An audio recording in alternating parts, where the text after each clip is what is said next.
Bonjour, bon dimanche à tous et à toutes, et j'espère que vous avez passé une bonne semaine dans le Seigneur. Amen. Donc nous allons maintenant continuer avec notre message de la fois dernière, le jour où je craindrai, comme je l'ai si bien dit la fois dernière, la crainte est une certitude. Elle arrivera, elle se passera. Mais Dieu nous montre dans sa parole comment nous sommes censés répondre à la crainte. Nous avons déjà parlé de deux points clés. Premièrement, nous avons dit ceci: lorsque la peur vient, nous devons répondre avec la foi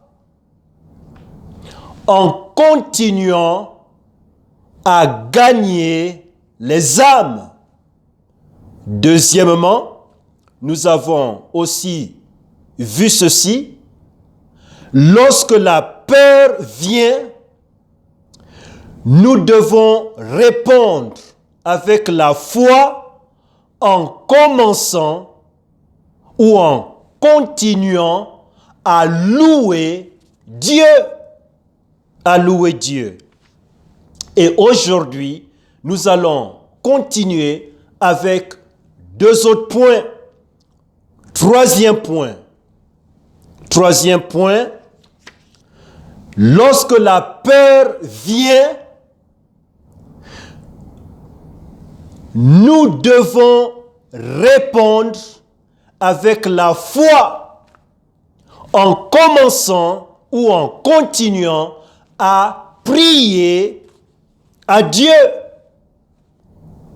Je me répète, lorsque la peur vient, nous devons répondre avec la foi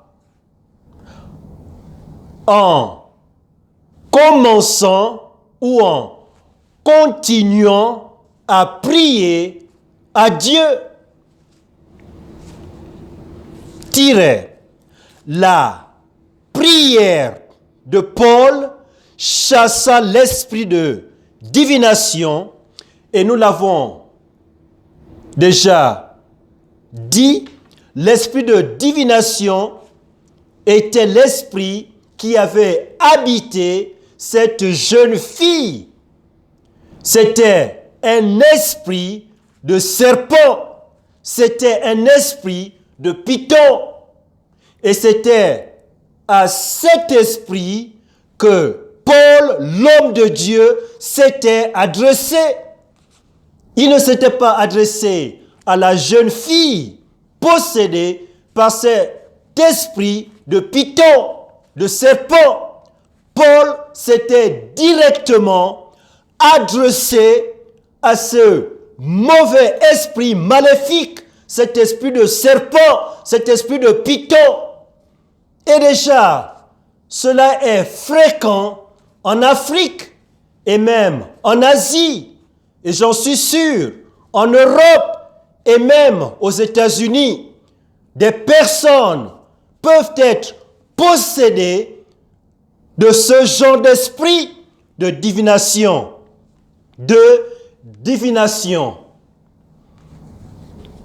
Donc, la prière, amen, de Paul chassa l'esprit de divination, l'esprit de serpent, l'esprit de python. Et Dieu aimerait qu'en tant qu'enfants de Dieu, nous puissions émettre des prières de la foi. Dieu répond à la véritable prière de la foi.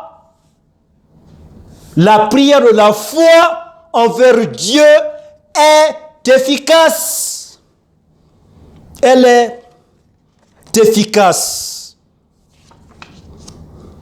Donc, dans Actes, chapitre 16, verset 18, la Bible lit: Elle fit cela pendant plusieurs jours. Elle ici, il s'agit de la jeune fille possédée par cet esprit de python, de serpent. Donc, je relis la parole de Dieu dans Actes chapitre 16, verset 18. La Bible dit: Elle fit cela pendant plusieurs jours. Mais Paul, en étant importuné, se retourna et dit à l'esprit: Je te commande au nom de Jésus-Christ de sortir de cette fille. Et la Bible dit: Et il en sortit au même instant. Donc l'esprit s'était enfui. L'esprit de serpent, l'esprit de python s'était enfui, était sorti de la jeune fille. Pourquoi? À cause de l'exercice de la prière, de la foi envers Dieu. Dieu répond à la véritable prière de la foi. Elle est efficace. Elle marche. Elle marche. Tiret. Nous devons vaincre. Ceci est maintenant l'application nous concernant, bien-aimés, chers amis. Nous devons vaincre les géants spirituels dans nos vies par l'arme de la prière. Dieu nous interpelle à vaincre les géants spirituels dans nos vies en utilisant l'arme de la prière, de la foi. De la foi, bien-aimés, chers amis, parce que la prière de la foi exaucée à l'égard de Dieu marche. Elle marche. Donc nous devons vaincre les géants spirituels, peu importe la grandeur du géant spirituel, peu importe l'ampleur du géant spirituel, la prière de la foi, Dieu l'a dit, marche, il exauce, Dieu l'exauce. Donc, troisième point était ceci. Lorsque la peur vient et venir, elle viendra, cette peur. Donc, lorsque la peur vient, nous devons répondre avec la foi en commençant ou en continuant de prier à Dieu. Prochain point. Prochain point. Et ceci est le dernier point. Et c'est un point très important, bien-aimé, cher ami. Quatrième point. Lorsque la peur vient, nous devons répondre avec la foi en étant durs contre le péché. Je le répète, lorsque la peur vient, nous devons répondre avec la foi en étant durs, en étant durs, en étant durs contre le péché. Dieu déteste le péché. Dieu déteste tout péché. C'est le péché qui avait envoyé Jésus-Christ sur la croix du calvaire afin de faire couler son sang précieux et de payer le prix de nos péchés. Mais cela ne veut pas dire que le salut est automatiquement donné à tout être humain. Non. Il y a plusieurs êtres humains qui ne croient pas même à l'existence de Dieu, bien que Dieu s'est fait reconnaître, il s'est mis en évidence à travers la nature. La nature révèle l'existence de Dieu. La nature l'éclaircit. Lorsqu'on étudie par exemple l'architecture du baobab qui est en Afrique, cet arbre, aucun être humain ne peut avec exactitude le reproduire. Cela montre l'intervention de Dieu, la main de Dieu sur sa création. Sur sa création. Donc, nous allons maintenant avancer avec ce quatrième point qui est ceci. Lorsque la peur vient, nous devons répondre avec la foi en étant durs contre le péché.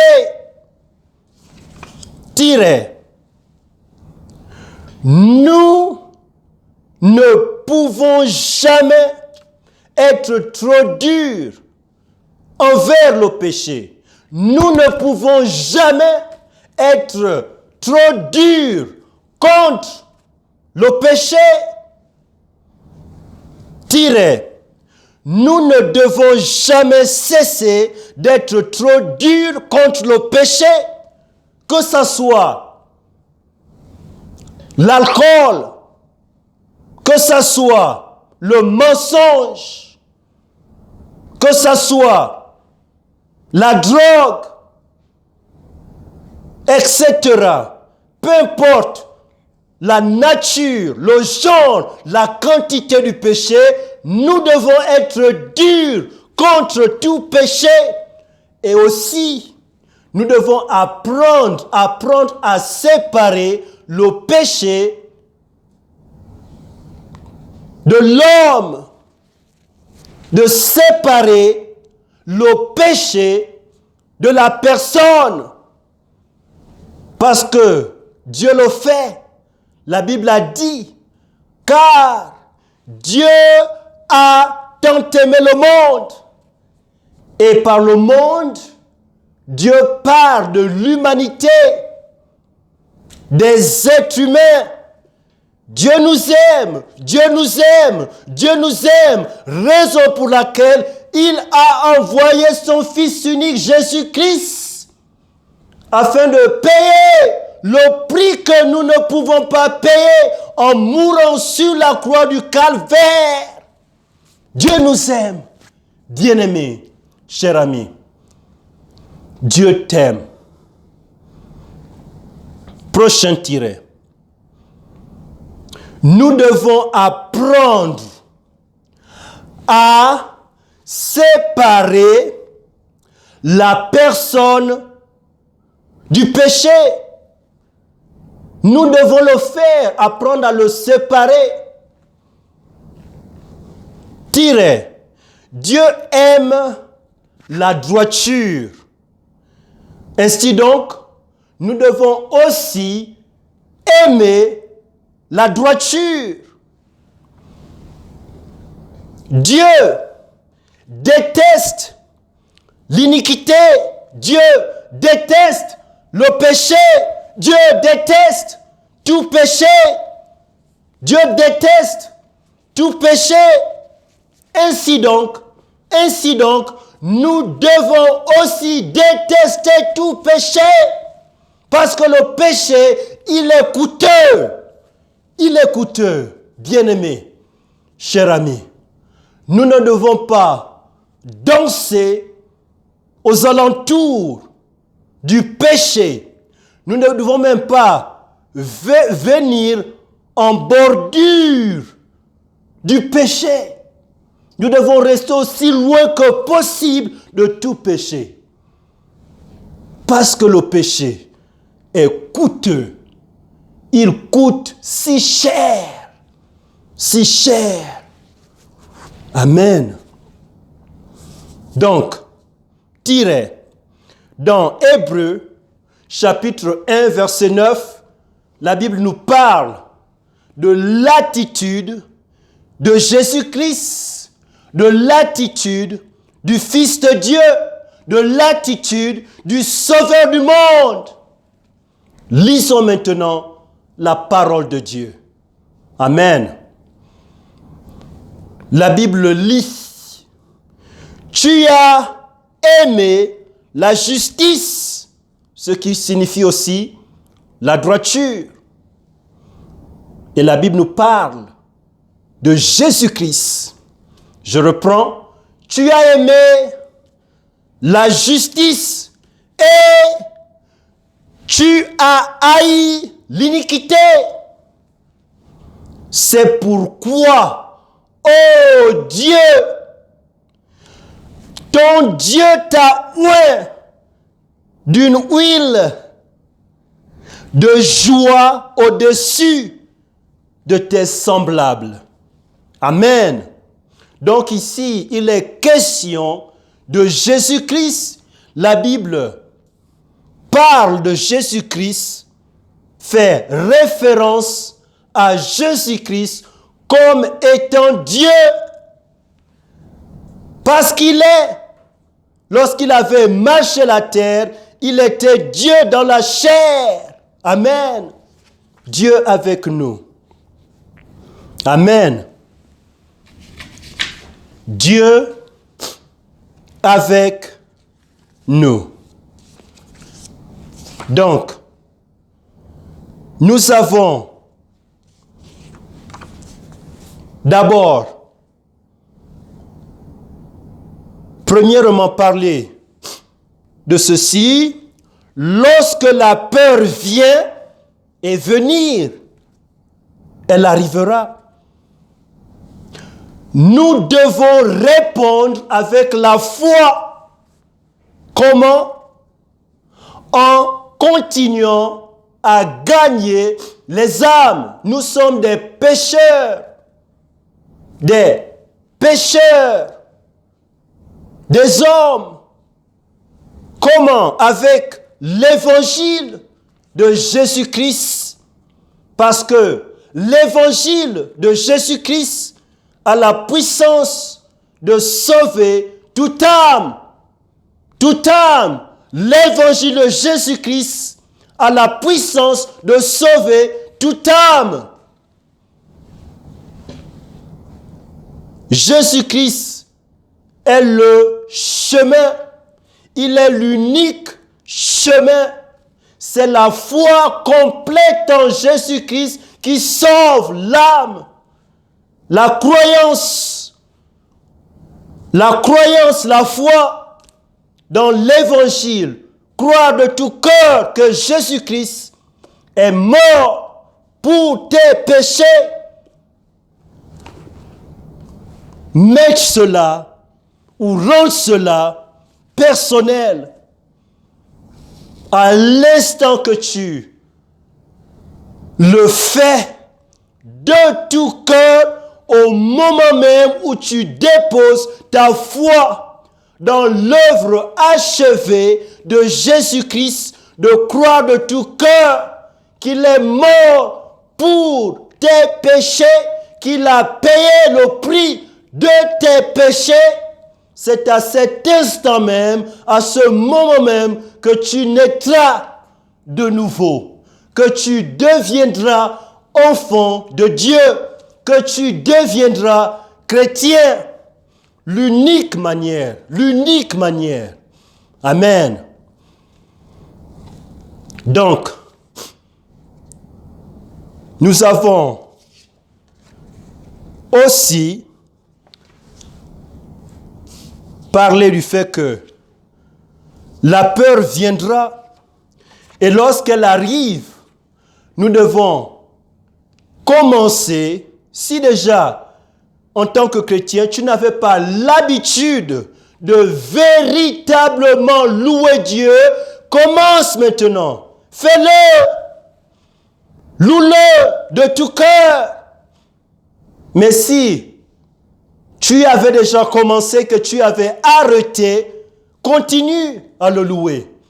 C'est de la manière dont nous vaincrons la peur, la louange, comme dans l'exemple de Paul et de Silas en prison. Amen. Ils avaient déterminé, décidé de louer Dieu à minuit, de prier à Dieu à minuit.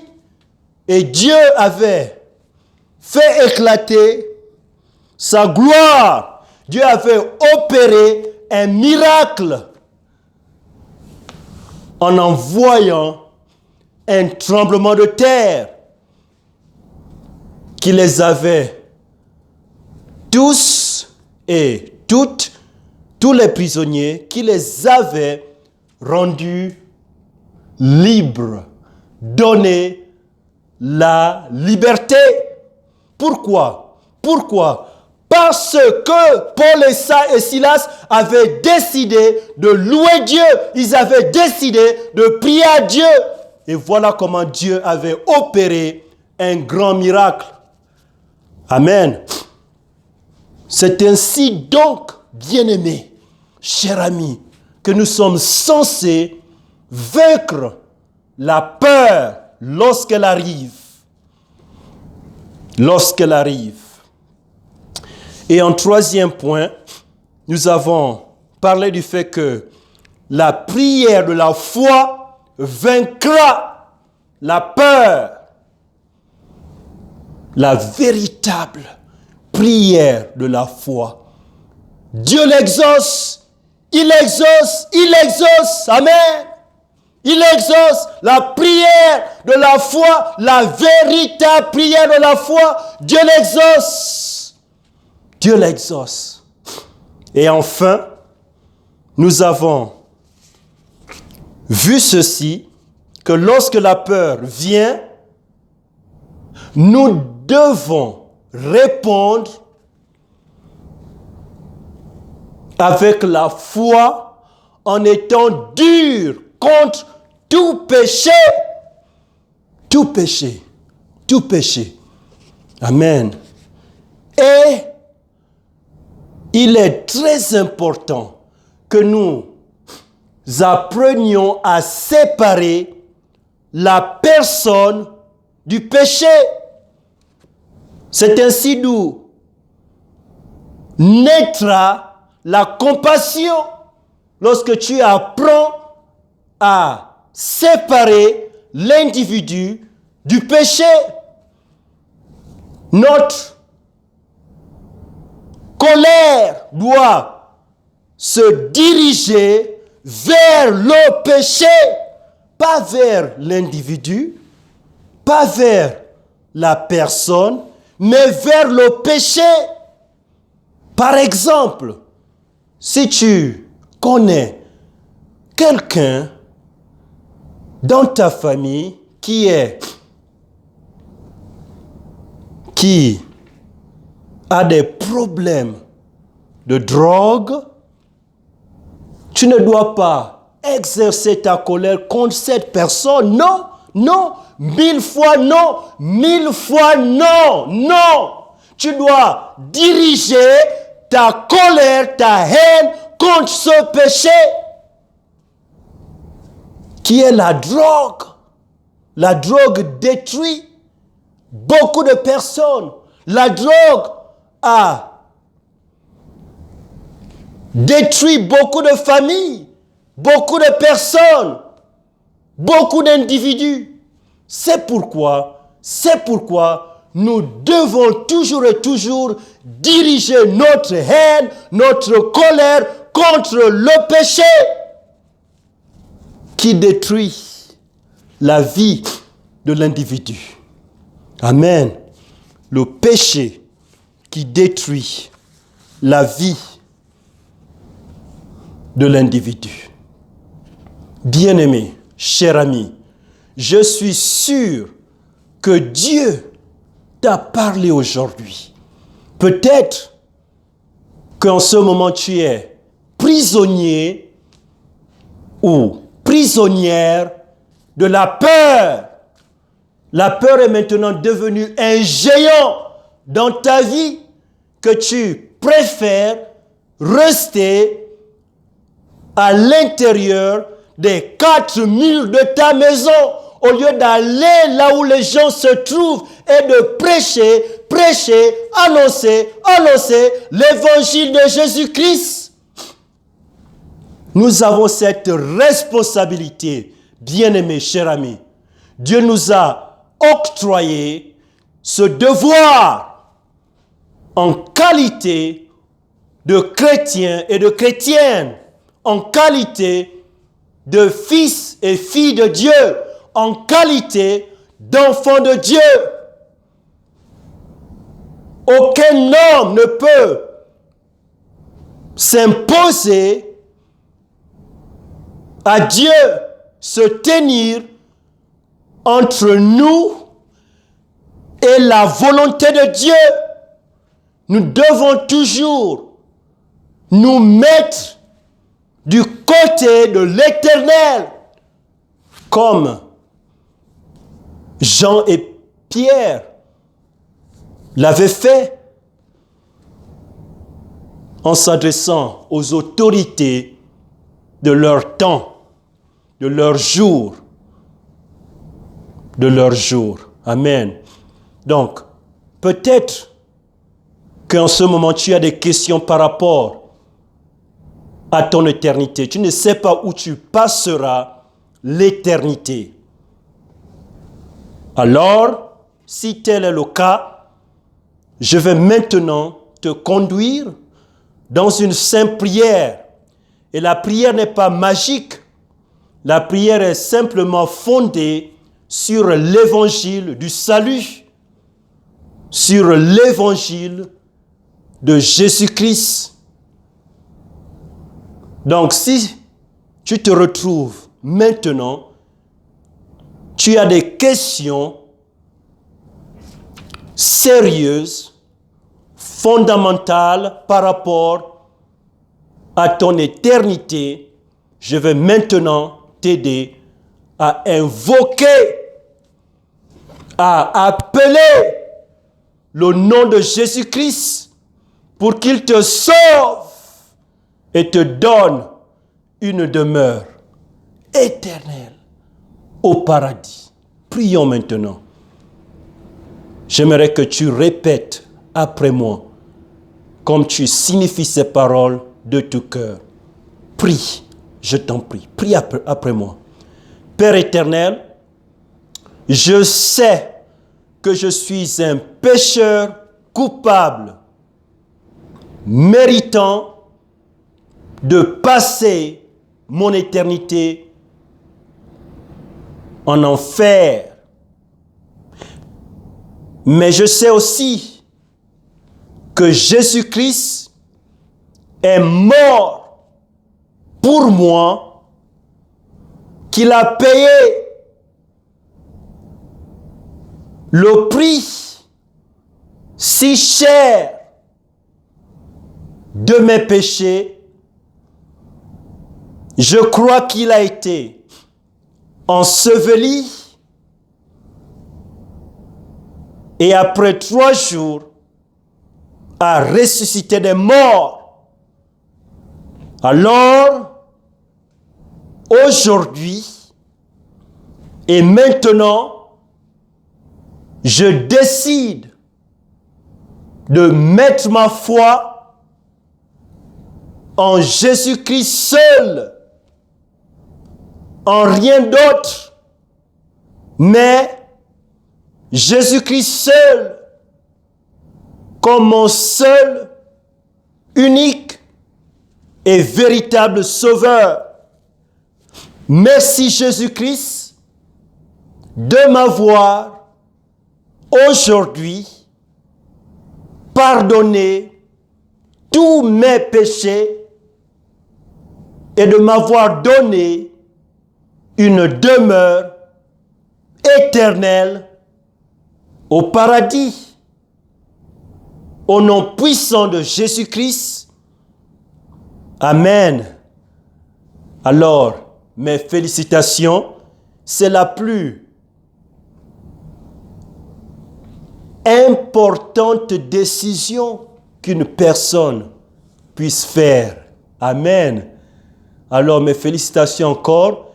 Alors, si tu l'as fait, je t'exhorte maintenant de faire en sorte que Dieu ait la première place dans ta vie. Que Dieu soit suprême dans ta vie.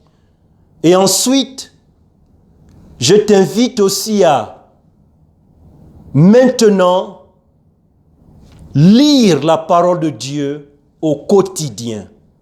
Lis-la au quotidien. Et aussi de prier à Dieu. Maintenant, tu es son fils ou sa fille. Donc, il aimerait t'entendre. Prie à Dieu tous les jours. La prière marche. Rappelle-toi, la prière de la foi marche toujours. Et enfin, de partager ton histoire avec quelqu'un d'autre ou quelqu'une d'autre. Et à ton histoire, d'ajouter l'évangile de Jésus-Christ afin que cet individu, que cette personne puisse faire ce que tu as fait aujourd'hui, puisse recevoir ce que tu as reçu aujourd'hui. Et qu'est-ce que c'est? C'est le don de la vie éternelle en ayant mis ta foi complète en Jésus-Christ. Amen. Il a promis que lorsque tu le fais, il te donne la vie éternelle.